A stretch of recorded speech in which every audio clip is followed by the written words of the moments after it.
உறவுகளுக்கு உற்சாகமான வணக்கம். உங்களுக்கு இந்த நிமிடமும் ஒவ்வொரு நாளும் மகிழ்ச்சிகரமான நாளாக அமையட்டும். நான் உங்கள் விழுப்புரம் தனசேகரன். 168வது வார நேரலையில் நாம் இருக்கிறோம். தலைப்பு விடுமுறை. நம்ம எத்தனை பேருக்கு லீவு பிடிக்காது அப்படின்னு கேட்டா, ஐயோ ஞாயிற்றுக்கிழமை அதுவுமா விடுமுறையை பத்தி பேசிட்டு விடுமுறை போய் லீவு போய் பிடிக்காதுன்னு சொன்னா எப்படியா அப்படின்னு சொல்லிட்டு எல்லாரும் நம்ம ஒரு கேள்வி கேட்போம். ஏன்னா எல்லாருக்கும் ரொம்ப பிடிச்சது லீவு தான். ஸ்கூல் படிச்சாலும் சரி, வேலைக்கு போனாலும் சரி, காலேஜ் படிச்சாலும் சரி, நீங்க எங்க இருந்தாலும் என்னைக்கு லீவு கிடைக்கும் அப்படின்றதுல மட்டும் நம்ம ரொம்ப குறியா இருப்போம். ரொம்ப சந்தோஷமா இருக்கு. என்னவோ ஒரு திருவிழா வர மாதிரி இருக்கும். ஸ்கூல் பிள்ளைகளுக்கெல்லாம் சனி ஞாயிறு வந்தா ஒரு பெரிய திருவிழா வர மாதிரி இருக்கும்.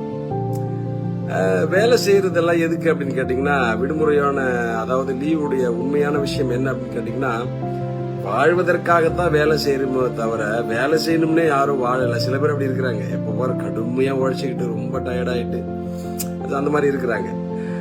மரம் வளர்க்கறதுக்கு எப்படி தண்ணி ஊத்துறமோ அந்த மாதிரி மனுஷன் வளர்றதுக்கு லீவு நிச்சயம் தேவை. விடுமுறை என்பது சோம்பல் நேரம் அல்ல, அது நம்மை புதுப்பிக்கக்கூடிய நேரம். இப்ப உதாரணத்துக்கு எடுத்துக்கிட்டோம்னா, ஒரு பைக்கு இல்ல ஃபேனு இல்ல ஏசி இல்ல டிவி ஒரு காரு இதெல்லாம் தொடர்ச்சியா நீங்க பயன்படுத்தீங்கன்னா, நீங்க மாட்டு கேப்பே இல்லாம பயன்படுத்திட்டு இருக்கீங்கன்னா என்ன ஆகுங்க? ஃபயர் ஆயிடும். வடிவேல் சொல்ற மாதிரி ஃபயர் ஆயிடும். அப்ப எதுக்குமே ஒரு இடைவெளி தேவை. நீங்க எங்கேயும் போறீங்க, என்ன நீங்க பாக்குறீங்க, உங்ககிட்ட நான் பேசிட்டு இருக்கிறேன். இந்த மொபைல் போன், இந்த செல்போனை நீங்க தொடர்ச்சியா பயன்படுத்தினா என்ன ஆகும்?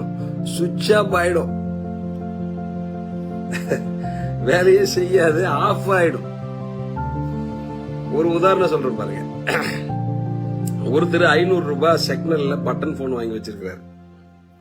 ஒருத்தர் ஒரு 5 லட்சம் ரூபாயில ஐபோன் வச்சிருக்கிறாரு. ஐபோன்ல சார்ஜ் இல்ல, 500 ரூபாய் போன்ல சார்ஜ் இருக்கு. எது பயன்படும்? 500 ரூபாய் போன் தான் பயன்படும். 500 ரூபாயா இருந்தாலும் அது மிக முக்கியமான தகவல்களை பகிர்ந்துக்கிறதுக்கு, மற்றவர்கிட்ட பேசுறதுக்கு எது பயன்படும்னா 500 ரூபாய் போன் தான் பயன்படுமே தவிர 5 லட்சம் ரூபாய் போன் பயன்படாது. சோ அந்த மாதிரி நீங்க எவ்வளவு பெரிய கனவோட இருந்தாலும், நீங்க எவ்வளவு பெரிய நபராக இருந்தாலும், ஒரு ஓய்வுன்றது எல்லாருக்குமே தேவை. அப்ப அது இல்லாம எதுவுமே நம்மளால பண்ண முடியாது. நல்ல விடுமுறை நம்மை வெற்றியாளனாக மாற்றும். ஏன் அப்படின்னு கேட்டா, இந்த விடுமுறை எப்படி பயன்படுத்துறாங்க, லீவை எப்படி பயன்படுத்துறாங்கன்னா, அப்பா ஞாயிற்றுக்கிழமை ஒரு நாள் எப்போ வரும்னு இருந்தாங்க. உடனே இம்மிடியட்டா என்ன பண்றது, காலையில எழுந்த உடனே ஒரு நான்வெஜ்ஜை எடுத்து வெயிட்டா, இன்னைக்கு அப்படிதான் நடக்கும் எல்லாரும் வீட்லயும், நம்ம வீட்லயும் அப்படிதான் நான்வெஜ் தான். அப்ப வெயிட்டா சமைச்சு நல்லா சாப்பிட்டுட்டு ஒரு தூக்கத்தை போடுறது. தூங்கணும்னா எத்தனை மணி ஆகுன்னு நமக்கே தெரியாது. அப்புறம் எந்திரிச்சு ஐயோ நேரம் ஆகி போச்சு அப்படின்னு சொல்லிட்டு அதுக்கப்புறம் நாளைய வேலைக்கு கொஞ்சம் தயார்படுத்திட்டு மறுநாள் காலையில கிளம்பி ஓடுறது. சில பேர் என்ன பண்ணுவாங்க, ஃபேமிலியோட டூர் போவாங்க. சில பேர் படம் பார்ப்பாங்க. சில பேர் அன்னைக்குதான் செல்லு ரொம்ப நோண்டிக்கிட்டே இருப்பாங்க. சில பேர் இதுல இருப்பாங்க, லீவுனாலே ஃப்ரெண்டுங்களை எல்லாம் கூட்டிட்டு ஒன்னா ஜாலியா போயிட்டு ஜாலியா சந்தோஷமா நேரத்தை கடத்துறது. அதாவது டைமை பாஸ் பண்றது. டைம் போகலையா, இவங்க டைமை பாஸ் பண்றது. மனசுக்குள்ள 1000 லட்சியம் 1000 கனவுகளை வச்சுக்கிட்டு என்ன பண்ணுவாங்கன்னா நேரத்தை பாஸ் பண்றது. இப்படியான கூட்டம் இருக்குது. சில பேர் புத்தகம் படிக்கிறவங்க இருக்கிறாங்க. புத்தகங்களை விடுமுறையில உட்கார்ந்து படிக்கிறவங்க இருக்கிறாங்க. சில பேர் எதிர்காலத்தை கட்டமைக்கிறவங்க இருக்கிறாங்க. அப்ப இன்றைய விடுமுறை நாளைய வெற்றிக்கான முதலீடா யாரெல்லாம் பயன்படுத்துறாங்களோ அவங்கெல்லாம் வாழ்க்கையில மிகப்பெரிய உச்சத்தை அடைஞ்சிடறாங்க. இன்றைய விடுமுறையை நாளைய வெற்றிக்கான முதலீடாக யாரெல்லாம் பயன்படுத்துகிறார்களோ அவர்கள் எல்லாம் வாழ்க்கையில் மிகப்பெரிய உச்சத்தை சுலபமாக அடைந்து விடுகிறார்கள். வெற்றியாளர்கள் என்ன பண்றாங்க, தோல்வியாளர்கள் என்ன பண்றாங்க அப்படின்னு கேட்டீங்கன்னா, தோல்வியாளர்கள் உறங்குகிற போது விழித்திருப்பவர்கள் வெற்றியாளர்கள். உறக்கத்தை மட்டும் நான் சொல்லல. இவங்க தேவையில்லாம ஒரு நேரத்தை பயன்படுத்திட்டு இருப்பாங்க. யாரு? தோல்வியாளர்கள் தேவையில்லாம ஒரு நேரத்தை பயன்படுத்திட்டு இருப்பாங்க. அதே நேரமா வெற்றியாளருக்கும் உண்டு. ஆனால் அந்த நேரத்தை மிகச்சரியான நேரமாக, மிக பயனுள்ள நேரமாக பயன்படுத்திட்டு இருப்பாங்க வெற்றியாளர்கள்.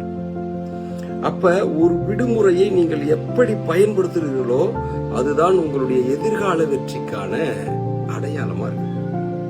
என்னங்க சொல்றீங்க நீங்க? ஞாயிற்றுக்கிழமை ஒரு நாள் ஜாலியா இருக்கலாம்னு பார்த்தா அதுக்கு எதை சொல்லிட்டு இருக்கீங்களே. மகிழ்ச்சி என்பது நிரந்தரமாக இருக்கணும்னு சொன்னா நீங்க பொருளாதார ரீதியாகவும் உடல் ரீதியாகவும் அதாவது ஆரோக்கிய ரீதியாகவும் வலிமையானவர்களா இருக்கணும் அப்படின்றது நமக்கு நல்லா தெரியும். அப்ப அப்படி இருக்கணும் அப்படின்னா என்ன பண்ணணும்னா இருக்கிற கொஞ்சம் நேரத்தையும் நம்ம என்ன பண்ணுங்க சரியா பயன்படுத்தணும். சொன்ன மாதிரி 500 ரூபாய் போனாக இருந்தாலும் பரவாயில்லை, அது 5 லட்சம் ரூபாய் போனுக்கு உண்டான பலனை கொடுக்கும்.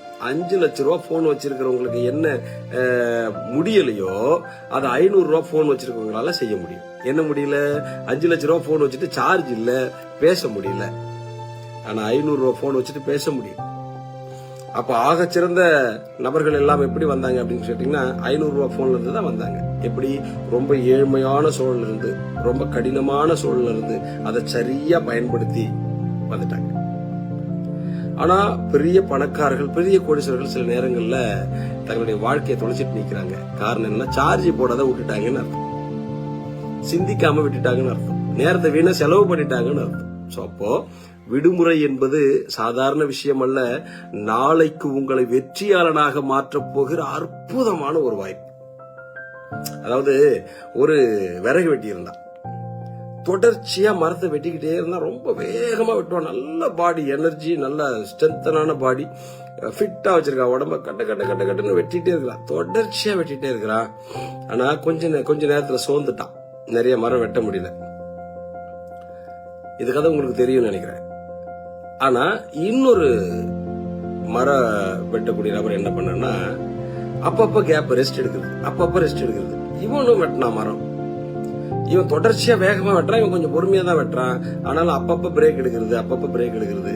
ஆனா நாள் முடிவுல பாத்தீங்கன்னா தொடர்ச்சியா வெட்டிட்டு இருந்தால அந்த விறகு வெட்டிக்கு கொஞ்சமான விறகும் பிரேக் விட்டு வெட்டினா பாருங்க, ரெஸ்ட் எடுத்து வெட்டினா பாருங்க, அவனுக்கு நிறைய விறகு இருந்துச்சு. என்னையா இது, தொடர்ச்சியா வெட்டுறதா நிறைய விறகு வெட்டிருக்கணும், ரெஸ்ட் எடுத்தால நிறைய நேரத்தை வீணாக்கனால இவன் எப்படி நிறைய வெட்டியிருப்பான் அப்படின்னு பார்க்கும்போது, இவன் எப்பொழுதெல்லாம் ஓய்வு எடுக்கிறானோ அப்பொழுதெல்லாம் அந்த கத்தியை தீட்டிக் கொண்டே இருந்தான். அப்போதெல்லாம் அந்த கத்தி என்ன பண்ணா, தீட்டிக்கிட்டே இருந்தான். அப்ப கூர்மையான கத்தியால என்ன பண்ண முடியும், நிறைய வெட்ட முடியும். அப்ப இந்த கொஞ்சமா விறகு வெட்டினோட்ட கேட்கும் போது அவன் சொன்னா, எனக்கு எங்க டைம் இருக்குது, கத்தி தீட்டுறதுக்கே டைம் இல்லை, இப்படிதான் நம்ம சொல்லிட்டு இருக்கிறோம். அப்ப ஓய்வு என்பது நம்மை சீரமைக்கக்கூடிய, நம்மை கூர்தீட்டக்கூடிய ஒரு விஷயம்தான் ஓய்வு. அதனால விடுமுறை என்பது சாதாரண விஷயமே அல்ல. விடுமுறையை நீங்க எப்படி பயன்படுத்துகிறீர்களோ அதுதான் உங்களுடைய வாழ்க்கையை உயர்த்துகிற மாபெரும் ஆயுதம். ஒவ்வொரு முறையும் நீங்கள் விடுமுறை எடுக்கிற போது உங்களுடைய சிந்தனையும் செயலையும் என்ன பண்ணுங்க, கூர்தீட்டிக்கிட்டே இருக்கணும். ஒரு விடுமுறையை நீங்கள் எப்படி பயன்படுத்துகிறீர்களோ அப்படித்தான் உங்கள் வாழ்க்கை இருக்கும். லீவை நம்ம எப்படி பயன்படுத்துறோமோ அப்படிதான் நம்ம வாழ்க்கை இருக்கும். அதனால் அன்பு நண்பர்களே, அன்பு உறவுகளே, விடுமுறை கிடைக்கும் போதெல்லாம், ஓய்வு கிடைக்கும் போதெல்லாம் நல்ல விதமாக, ஆக்கப்பூர்வமாக, எதிர்கால திட்டத்திற்கு பயனுள்ளதாக சிந்தியுங்கள். இன்றைய விடுமுறை எடுப்பது நாளைய வெற்றிக்கு வழிமுறை வகுப்பதற்கான வாய்ப்பு. இன்றைய விடுமுறை என்பது நாளைய வெற்றிக்கு வழிமுறை வகுப்பதற்கான வாய்ப்பாக பயன்படுத்தினீர்கள் என்று சொன்னால் உங்களுடைய வாழ்க்கை ஆகச்சிறந்த வாழ்க்கையாக, மாபெரும் வெற்றி பெற்ற வாழ்க்கையாக, நீங்களும் ஒரு மாபெரும் வெற்றியாளர்களாக, உங்கள் இலக்கை அடையக்கூடியவர்களாக மாறுவீர்கள் என்பதை கூறிக்கொண்டு மீண்டும் அடுத்த வாரம் அற்புதமான மற்றொரு நேரலையில் சந்திப்போம் என்று கூறி நன்றி கூறி விடைபெறுகிறேன். நன்றி, வணக்கம்.